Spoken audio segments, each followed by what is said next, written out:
કહેશો કે જે ઘટના બની છે અને ઘટનાને લઈને આપના પરિવારમાંથી પણ મિસિંગ છે, ઘટનાને લઈને આપ શું કહેવા માંગો છો? ટોટલ અમારા પરિવારના 8 જણા હતા, એમાંથી 3 રિટર્ન નીચે હતા, એ મળી ગયા છે.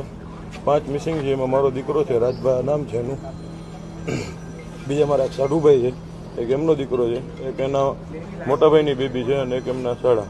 ટોટલ 5 જણાની કોઈ ઓળખ પરડ થતી નથી. એવી રીતના પ્રદીપભાઈ, આ બધા આ જે ફેમિલી મેમ્બર છે ક્યારે ઘરેથી નીકળ્યા હતા? 4 વાગ્યા આસપાસ નીકળ્યા હતા ઘરેથી અને પહોંચ્યા 15-20 મિનિટમાં જ એવી રીતના અહીંયા જે કંઈ ફાયર પેટતું ને બધું થઈ ગયું છે.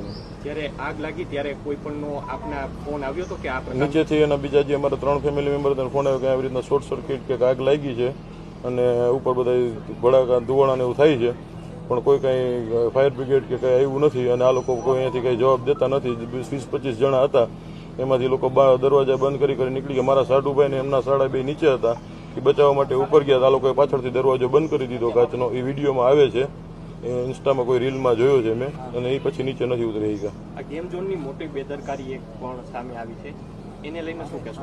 બેદરકારીમાં એ લોકોએ બીજા માળે 2nd ફ્લોર ઉપર 1500 લીટર ડીઝલ, પછી એની જે ગોકાટ આલે છે એમાં વાપરવા માટે કંઈક 1200 કે 1300 લીટર પેટ્રોલ, નીચે જે વેલ્ડિંગનું કામ ચાલુ હતું ને ઉપરનો ફ્લોર એને ચાલુ કરી દીધો હતો. એની હારોહારી વેલ્ડિંગનો તણખો પડતા જ એ બ્લાસ્ટ થયું છે સીધું, અને કોઈને બચવાનો મોકો નથી મળ્યો. 45 સેકન્ડમાં આખું બધું છે ને એ બની ગયું હતું. બીજું 4 વર્ષથી કોઈ એની ફાયર એનઓસી નથી એક જાતની, અને 99 રૂપિયાની લોકોએ સ્કીમ રાખી હતી તે દિવસ. 99 રૂપિયાની સ્કીમ માટે જેની જરૂરિયાત છે એનાથી ડબલ પબ્લિક અંદર હતું. તમારી માંગણી શું છે હવે? મારી માંગણી એ છે કે સરકાર એને કાં તો ફાંસીની સજા દે, બરોબર છે, અને કોઈ પણ રીતનો આમાં કોઈ એડવોકેટ ભાઈઓ છે એ કોઈ આનો કેસ ન લડે, નો હાઈકોર્ટમાં કે નો સુપ્રીમમાં કે નો અહીંયા. જો કોઈને પૈસાથી જ કેસ લડવો હોય તો જે એની ફી થતી હોય નથી 2 લાખ રૂપિયા હું મારા પોતાના વધારે આપીશ. બીજું મારે કોઈ સરકારી સહાય જોતી નથી. મીડિયાની હાજરીમાં મને જે સરકારી સહાય મળશે, જેને જરૂરિયાત છે એનું આપી દઈશ. બીજું જો આ લોકો એક જાતની એને સજા પડી કે એ લોકોને ફાંસીની કે 100 કોઈ પણ એને સજા પડી, સજા પહેલા જો એના જામીન મંજૂર થયા તો હું બધાને મારી નાખીશ. મારે આગળ પાછળ કાંઈ છે નહીં. હવે હતું એ મારું વયું ગયું છે. હવે આને તમે ધમકી સમજો તો છૂટ છે. મીડિયાને જે રીતના છાપવું એવી રીતના છૂટ, મીડિયાને જેવી રીતના છાપવું હોય અને જે કંઈ ચટણી મસાલા નાખીને તોય છૂટ છે, અને સીધી રીતના છાપવું, બાપની વેદના સમજીને છાપવું હોય તો છૂટ છે. જો આ લોકો જામીન ઉપર છૂટ્યા એટલે હું એકને જીવતા નહીં. જેમ અમારા કોઈ પરિવારના ઓળખ પરેડ નથી થતી ને એમ આ કોઈની ઓળખ પરેડ હું નહીં થવા દઉં. અને આ કોઈ જાતની ખાલી કહેવાની ધમકી નથી. આના માટે હું મારી બધી તૈયારીમાં છું. હું કદાચ અંદર વયો જઈશ કે હું કદાચ એના માટે ઓળું તો મારી ઉપર ભલે આવી જાય. હું એકલો જ રખડું છું, અહીંયા જ રહું છું. 98-42-003-41 મારો મોબાઈલ નંબર છે.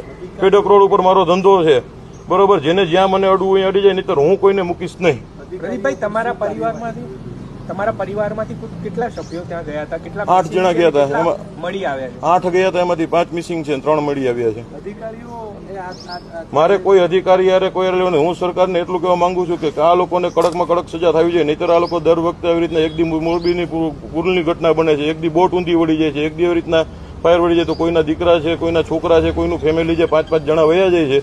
છતાં એવી કઈ વસ્તુનું એક્શન લેવાતું નથી. અને હવે સરકાર એક્શન ન લે તો હવે પબ્લિક એક્શન લેશે. હું તમને લઈને દેખાડીશ. જો એના જામીન મંજૂર થાય, બરોબર છે, અને નો હું પૂરા કરી દઉં તો હું મારા બાપના પેટનો નહીં. તમારે જ્યાં છાપવું હોય જેવી રીતના છાપવું, એને ધમકી સમજો તો છૂટ છે અને વેદના સમજો તો છૂટ છે. હું કોઈને મૂકીશ નહીં. જો આમાંથી કોઈ જામીન ઉપર છૂટ્યા તો